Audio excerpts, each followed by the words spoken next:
You know what's a fantastic motivator for men? Shame.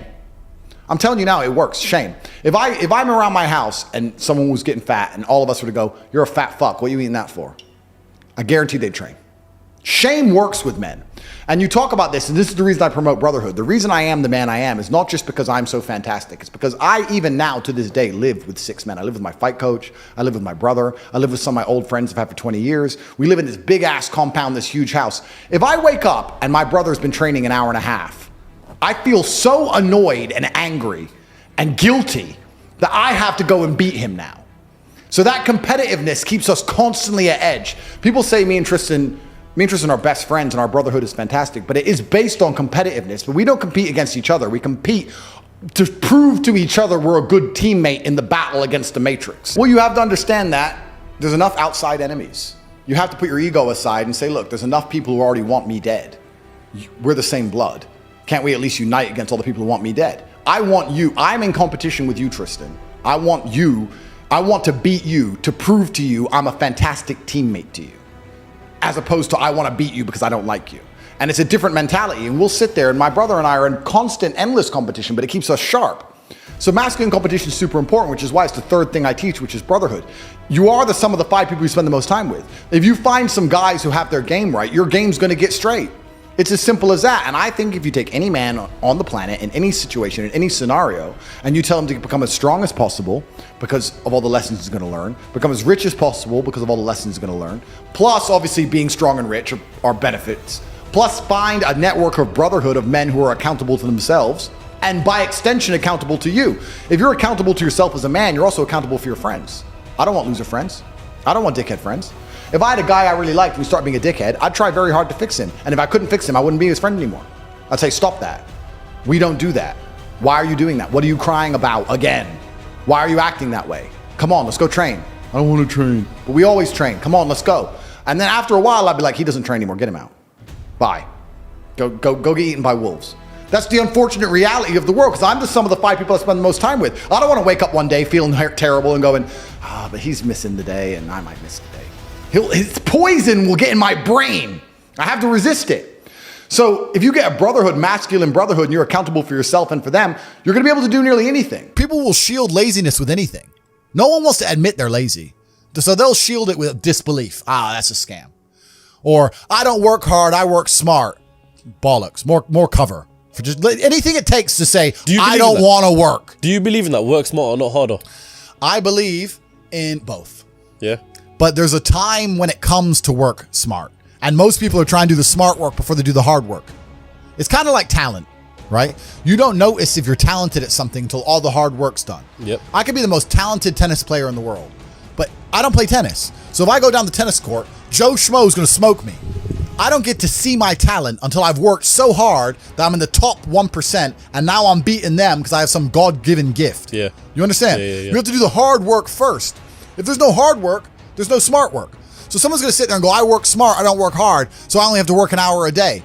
If working smart gets you a lot done in an hour a day, then you should work smart for 12 hours a day and get 12 times the work done.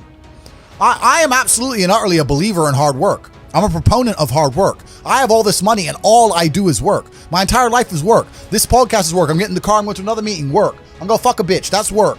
She's going to be on my arm at the fucking Cannes on the film festival. That's more credibility. I consider it work to fuck her. That's work. I want to go to the gym so I'm in good shape, work. It's all work. My entire life is work. And people don't want to look at life that way. They want to talk about work-life balance and being lazy and all this crap. I don't believe in any of that. I believe in if you want to win, you have to outcompete the man who's prepared to do nothing but work. It's player versus player. If you're going to sit there and go, I don't want to work more than an hour a day, well, the guy who does want to work more than an hour a day is going to beat you. And no matter how smart you are, there's always a smart dude who's doing the same smart work you are for more hours than you're doing it. That's just the nature of the game. And we talked earlier about speed. Most people go, it's only 2 weeks. It's only a week. It's only a week. The people who say it's only a week are the people who are broke. They don't value time. That's the reason you're all poor, because you say it's only a week. So, it's tomorrow. Oh, I'll do it later. It's only an hour. It's only a day. It's only a minute. You are competing against people like me. You do not waste a second. Being a normal man or an average Joe is always going to suck.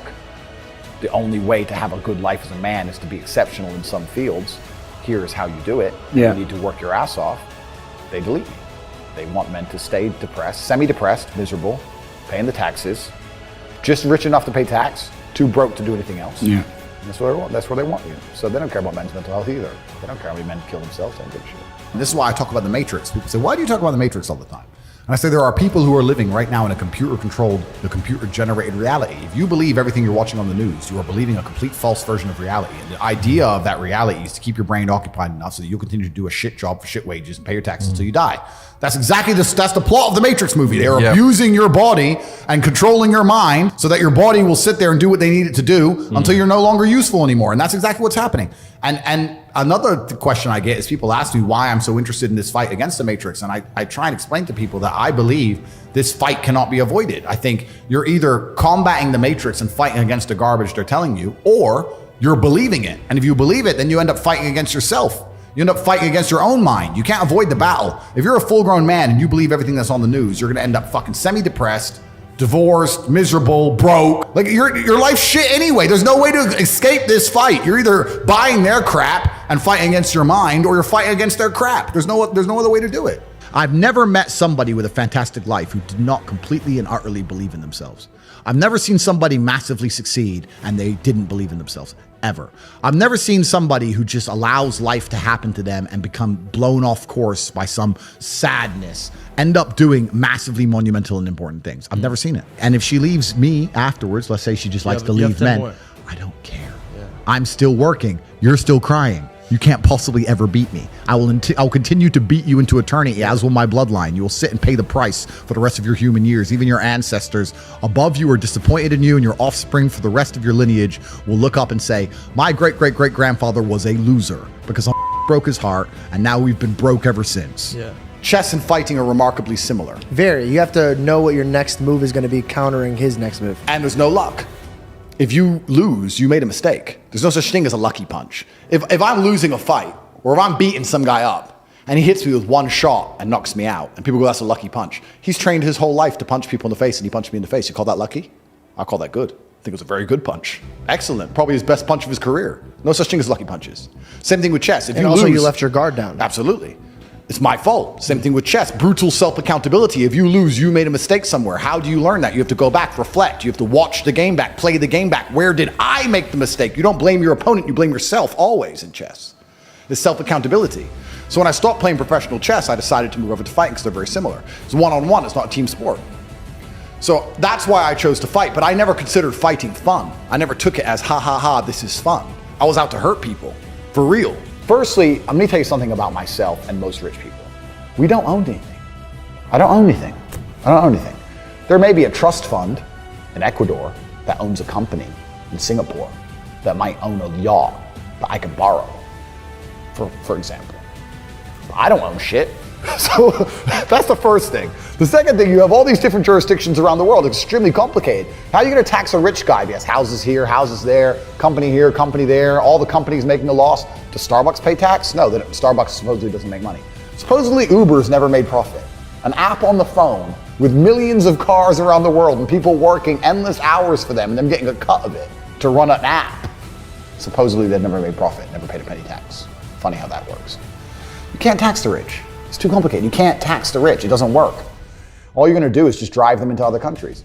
If England right now today were to announce a huge tax on the rich people would just go, oh, cool. I'll base my company out of Belize. 2 pieces of paper, fuck you. We don't really learn lessons unless they're learned the hard way. Yeah. I believe that unless a lesson has taught the hard way, you're not going to learn it. You can have so many near misses and people won't learn their lesson. Bro, you must know a guy who goes out there, nearly crashes his car, doesn't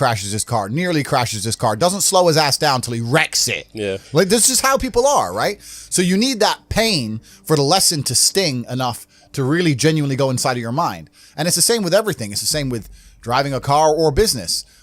Truthfully, if you want to learn a lesson about business, you're going to have to suffer at some point, right? So we always say that most people are not successful with their first companies, X, Y, Z, blah, blah, blah. I get that. The truth is there's a lot of people who make a lot of money with their first company, but they just spunk it, act an idiot, and it all blows up in their face. And that's how you get the discipline on your fourth company, that when you have 3 million in the bank, you just leave it there. You know, and don't be done with it. So you need to go through some pain. You need to experience some negative things. You need to have to a degree some trauma to really even learn any lessons. So yeah, business studies, you're right. The book, That's not going to teach you anything about business. You need to get out there on the streets. You need to make mistakes. You need to suffer. You need to have the tax man knocking at your door. You got to deal with all that stuff so that you make sure it doesn't happen again. I really think that humans are stupid enough to only learn the hard way. That's kind of how it works. The problem with owning something is that it can be taken from you. So let's look at it the American way. In America, litigation is a big problem. Everyone gets sued all the time. So you don't want to own anything, because if you get sued, then you're going to have to pay that debt. And you might have to sell your assets to pay that debt. Not if it's in a company though, if it's in a limited company. Correct. This is the point. So Yeah. people don't own anything themselves. Okay, so they only do their company. It's a limited company owns it, Yeah, a trust yeah, owns it. exactly. So you understand what I'm saying? Yeah. Look at the Panama Papers. Yeah. Look at it. And then it gets really complicated. And this is what I'm saying, where the average Joe Schmo at home has no idea Exactly. how this stuff Yeah, works. yeah. Because let's look at Nike, for example. Nike doesn't pay any tax. Why does Nike not pay tax? Well, I'll give you a very simple version. They have two companies. One set up in Belize with a 1% tax rate. One set up in Europe. The one set up in Europe sells Nike trainers, pays all the staff, pays the stores, sells all the shoes, makes all the money, blah, blah, blah, makes millions and millions and millions in profit. The one in Belize owns the trademark. So after 100 million, 200 million, whatever it is, comes into the European company. The European company has a debt to Belize to use the trademark of all the profit. Isn't that coincidental? Yeah, right. That goes to Belize. Then Belize government comes along and goes, give us 1%. Nothing. Boom, boom, done. Tax paid. It's all a scam. It's all a lie. It's all a scam. The person who get fucked, it's always the same. It's the guy in the middle. Yeah. The guy in the middle is going to get wrecked. It makes me laugh when they talk about, we're going to increase taxes, da-da-da. When they talk about increases taxes, they're not trying to chase down the billionaire on his yacht, because they can't. They're trying to chase down the guy with an address, who can't move, can't leave, he has a mortgage debt, 2 kids and a dog, living somewhere in Sunderland, and he's stuck there. I walk in a gas station, put a mask on. No, I won't serve you. Okay, is the gas free?